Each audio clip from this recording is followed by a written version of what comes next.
Bom, a gente está aqui hoje no nosso podcast com o tio Rogers. Obrigado por ter vindo, tio. O nosso tema hoje aqui com ele é o pecado te distancia de Deus. Então, esse é um tema bem recorrente, principalmente na nossa vida, né? O pecado, né? Eu acho não, a certeza de que é algo que nós temos que lutar no nosso dia a dia. Mas a questão do pecado na vida do cristão, na vida da humanidade, ela começa lá na criação, né? Ela se dá lá na criação de tudo, onde o homem e a mulher estavam no jardim. E ali, por curiosidade, porque muitas vezes o pecado ele nos leva, nós temos o pecado por conta da curiosidade, de tentar desvendar aquilo que está por trás de tal situação. E assim começou ali no jardim do Éden, né? Por Eva e Adão, né? Quando Deus falou para eles, não comerás da fruta proibida, né? E ali o que era proibido para eles se tornou atrativo. É o que muitas vezes hoje nós falamos, né? Às vezes você pega uma criança e você fala assim, não mexa aqui, e parece que quanto mais você fala para ela não mexer, para ela se torna mais atrativo, porque isso está impregnado desde a época de Adão e Eva, ficou impregnado na vida do homem. Então assim, o pecado em si, ele vem já com esse peso, né? Nós trazemos essa herança de Adão e Eva, né? A partir do momento da desobediência, nós trouxemos com eles a desobediência em nós, e ela tem que ser trabalhada a cada dia, em cada momento, né? Se a gente não tiver discernimento de olhar a Deus, de fixar os olhos em Cristo, a gente acaba caindo.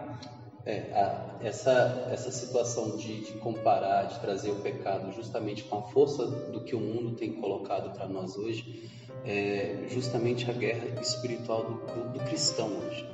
O cristão hoje, se ele não tiver de pé, como você bem colocou, não fixar os olhos em Jesus, né, na cruz, onde está todo o sentido, né? Onde está todo o sentido da nossa real busca, né? O sentido do amor maior. Porque Deus poderia muito bem olhar e falar assim, não, essa criação aqui ela não vai ser uma criação que vai dar certo. Mas Deus acreditou desde sempre. Ele acreditou que nós poderíamos vencer, né? Por isso Ele nos deu o seu Filho, para que na cruz de Jesus fosse redimido todos os nossos pecados. Mas ainda assim, infelizmente, a humanidade ainda ela trata a questão de Deus que perdoa, de Deus que é misericórdia, por conta de achar que Deus vai sempre estar de braços abertos, né? E a gente tem em várias situações bíblicas que vai falar que Deus é misericórdia, né? Porém, Deus também é justiça. Deus vai olhar e vai nos julgar, porque é o único que poderá nos julgar pelas nossas obras, tanto elas boas como as ruins. Então assim, no mundo que nós estamos vivendo hoje, o que nós precisamos realmente é entender a dinâmica de estar nesse mundo, né? Muitas pessoas acham que vêm para o mundo para ser eterno aqui no mundo, e ao invés de entender que aqui é uma passagem, e que nessa passagem nós precisamos combater as nossas fraquezas, é aqui que nós vamos aprender de verdade, muitas vezes, as renúncias, né? As renúncias da carne, a renúncia da vida, as renúncias de saber que muitas vezes, fazendo determinadas situações, não é Deus que vai se afastar de mim, sou eu que estou colocando uma barreira entre eu e Deus. Deus não se afasta dos seus filhos. Judas andava com Jesus, corpo a corpo com Jesus. Ele tinha ali o profeta andando com ele, ele tinha a salvação andando com ele, mas Judas escolheu muitas vezes idolatrar os seus pecados. Judas escolheu muitas vezes não olhar para Jesus, mas olhar para si mesmo, e é o caminho que muitas vezes nós fazemos, e por isso que muitas vezes nós caímos nos nossos próprios pecados, porque muitas vezes nós deixamos de olhar para a cruz do Senhor e olhamos para nós mesmos. Eu separei uma passagem que está lá em Romanos 3, 23. Com efeito, todos pecaram e todos estão privados da glória de Deus. A gente se priva no pecado, né? Como a gente se distancia de Deus? Por vícios carnais, por vontades carnais, momentâneas. E assim você falava, né? Com efeito, todos pecaram. Porque só Deus é bom. Porque só Deus é perfeito. Mas Ele também nos ensinou.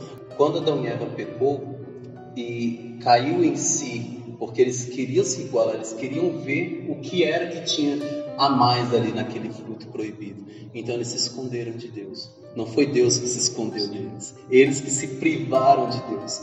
Muitas vezes acontece com nós, né? Nós, quando caímos no nosso próprio erro, o orgulho do homem, o orgulho de muitas vezes falar assim: eu caí, até a sua volta, até voltar para Deus, o homem começa a se esconder de Deus, colocar orgulho, colocar barreiras aonde tem essa distância. Aonde a glória de Deus ela se torna não porque Deus quer, mas porque o homem insiste no seu próprio eu, no seu egocentrismo, né? Se colocar como centro de tudo, ao invés de colocar Deus como centro de todas as coisas.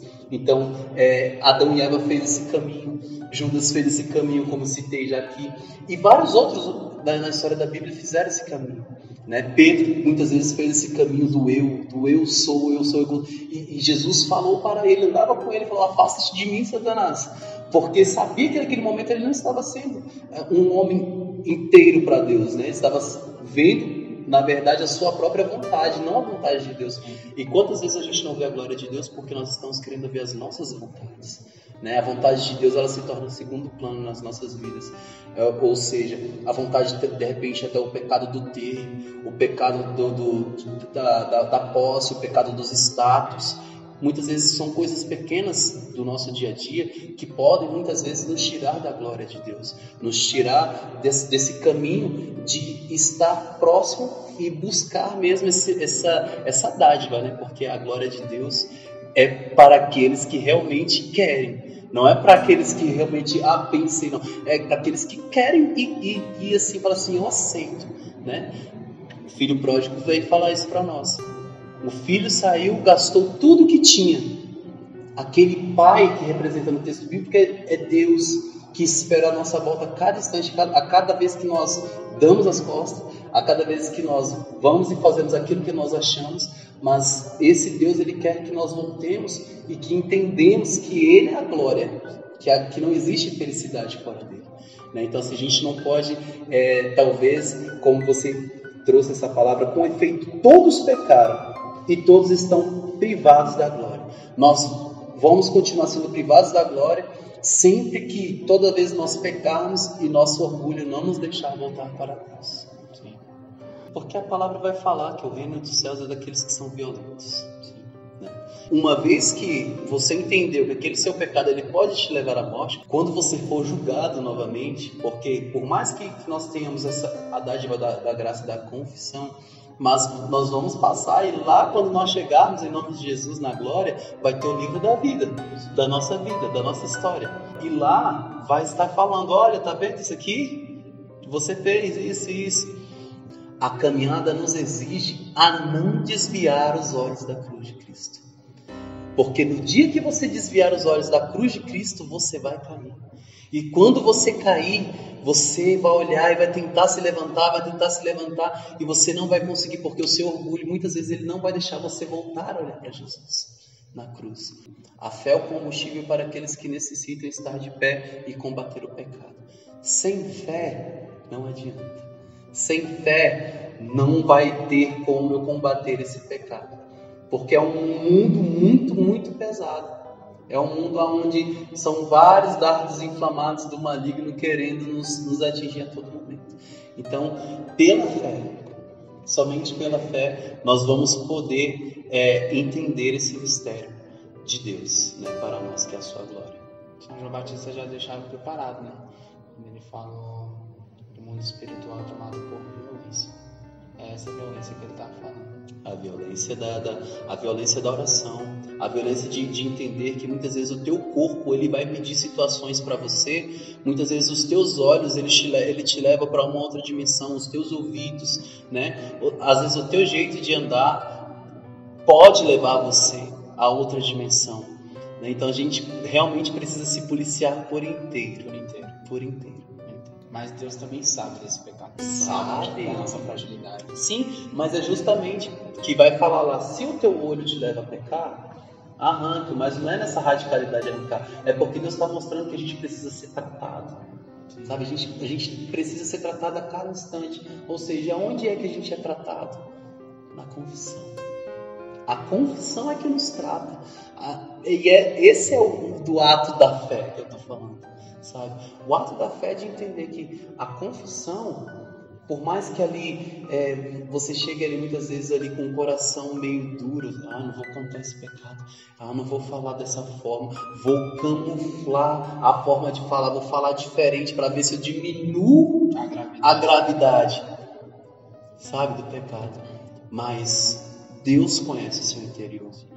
Deus conhece as suas atitudes, Deus já sabe. Então o que a gente tem que entender é que pela fé, independente de falar assim, Senhor, eu peguei uma balinha, Senhor, eu roubei 1 milhão, é pecado. Sim.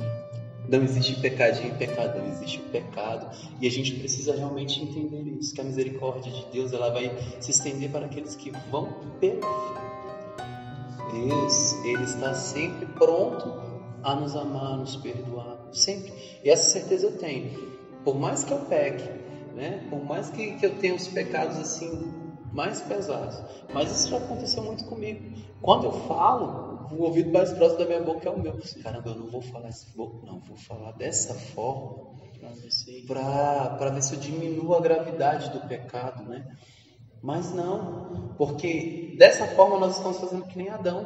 Nós estamos nos escondendo daquele que já sabe, porque Deus só perguntou para Adão para saber se Adão seria realmente coerente de falar para ele, não, nós comemos do fruto que o Senhor tinha falado que era proibido, mas Deus já sabe. Eu já sei o que você quer, eu já sei o que te aconteceu, mas eu preciso ouvir de você. Eu preciso ouvir da sua boca, eu preciso ouvir para que gere em você um arrependimento. Isso.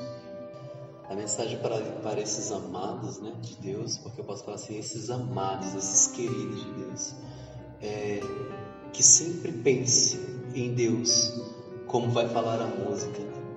Um oceano de misericórdia, um oceano de amor, sabe? A gente não precisa esperar os últimos suspiros da nossa vida para a gente voltar para aquele que nos amou primeiro. A gente precisa mergulhar nesse amor e entender que esse amor está à nossa espera a todo instante, a cada confissão, a cada momento, em cada santa missa. Então assim, você que está nessa condição de pecado, que muitas vezes o seu orgulho não te deixa voltar, volte e ainda mais em tempo de quaresma, um tempo propício para que você volte, porque o coração de Deus está totalmente aberto para você, para que você possa mergulhar nesse oceano do amor de Deus. Então, muito obrigado, tio. Até a próxima. Obrigado, eu que agradeço.